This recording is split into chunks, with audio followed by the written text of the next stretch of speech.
Okay,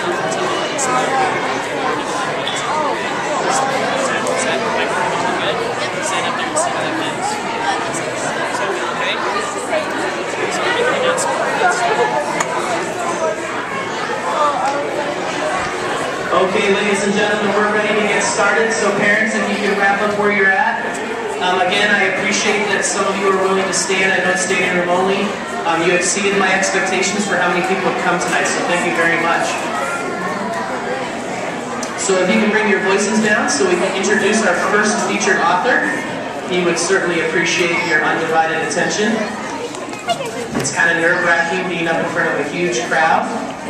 Before he begins and before I introduce him, just a quick word. Our pieces, F's on my report card written by Mrs. Volka's class, and a hair on my lollipop written by Mr. J's class. We're all inspired by Jerry Spinelli's book, The Knots in My Yo-Yo String. And if you haven't read that book, you need to pick it up. It's full of excellent personal narratives, and that's what the kids used as their inspiration. They wrote about an object that was special to them. So let's give our 5th graders one more big round of applause. Thank you.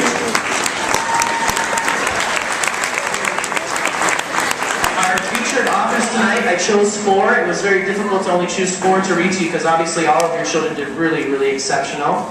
I did choose one student from each class that showed a lot of growth in their writing. So what that means is they showed improvement and they really matured as a writer. That wasn't me, that's good. And then we also chose 2 students that showed excellence in their writing from the get-go. So our 4 featured authors this evening are Siler Stein. Let's give him a round of applause. Mackenzie Grisey. Delaney Lord. And Dylan Lawyer. And our first featured author is Siler Stein, so let's give him one more big round of applause.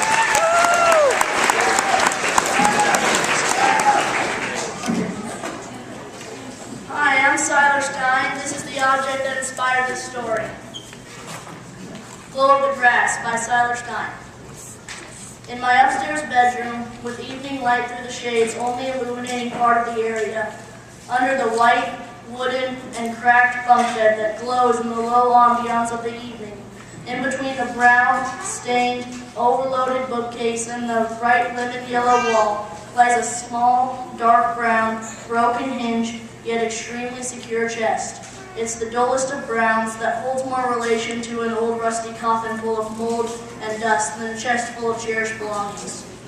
Once the loose, unstable top of the chest is removed, it reveals the glow of the gold grass flower. The flower folds over itself, never a dull moment. In the scenario, the flower was in a real rose garden, despite the gold coloring, would hold no difference from its blood-red, thorny, pencil-sized counterpart. When I gaze at the flower, multiple scenarios come to mind. A grass field burns in flames. The orange towers are tall and the air is black. The flames are demolishing the grass, not even giving it a chance of survival. However, some grass escapes certain demise. It lives to prosper, with a golden scorch to prove it. When I look at the flower, a strong scent of smoke grips my nostrils and makes me neglect other smells. As I gaze at the flower, it acts as a nightlight, illuminating the memory. The flower, imperfect as it is already, seems to unfold into a film strip, playing the memory back again. I'm small, about 4 to 5 years old. The windows of Savannah, Georgia's buildings are dark, and the blinds are closed. The color is dull. No cars, few people. The sky is dark with clouds. The ocean splashes ferociously against the shore that's on the opposite side of the barrier I'm walking adjacent to. Rain patters on the ground as if the two have been in a decade war. The puddles are the soldiers' blood, sweat, and tears that in the gray stone block road in the light are a bit of an eyesore. My t-shirt, as well as my socks, were soaked from splashes. My grandparents and just as depressed parents stood at my sides. Everything is dull and dark. It's as if a giant, color-eating wolf has recently passed by Savannah.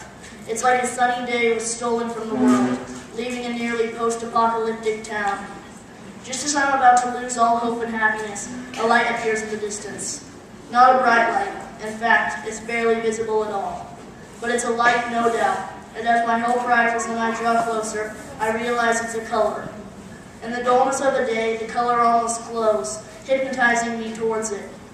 As the light reels me closer, a man enters my sight, a black man. I stop in my tracks and look at him. He's the color. He wears a green, orange, and yellow robe with no shoes. His robe and face are dirty, yet he's comforting somehow. His hair is black, but barely visible as he's almost bald. He seems as though he could be dangerous, yet I'm attracted to him anyway.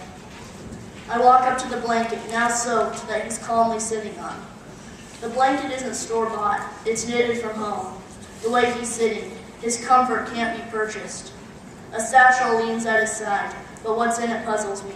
It's full of grass. In his hands, he's beautifully crafting the grass. He's folding it with amazing skill, too. Though the grass is burnt and cracked, he's folding it with ease, causing no damage to the grass's body. I look at a small stack of finished sculptures and realize he's crafting flowers. Grass flowers. Gold grass flowers. He crafts with such skill, it nearly brings tears to my eyes. I have never and would never again see so much talent in someone's hands. I muster up all my bravery and inquire with as much maturity as I can throw into my voice. How much for a flower? I swallow and wait for his response. He looks deep in my eyes. $3 is his response. I start to pace toward my mother to ask for money. She accepts my request, handing me $4 to spend. I make my way back towards the man, but in response, he holds up his hand, as if telling me to stop.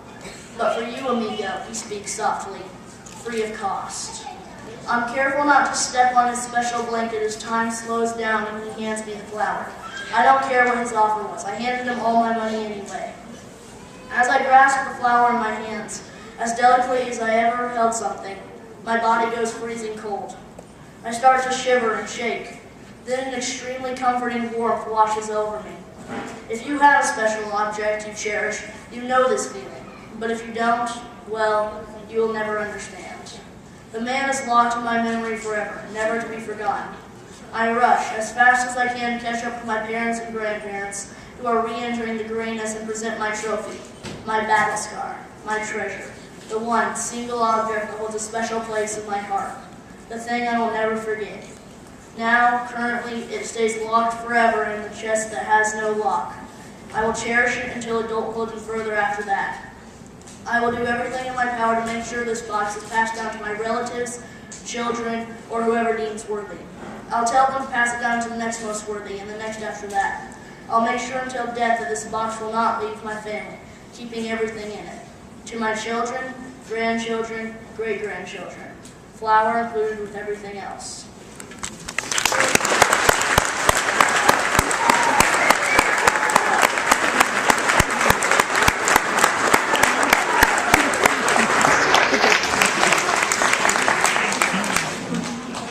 If you weren't standing to give him a round of applause, you ought to be. Yeah.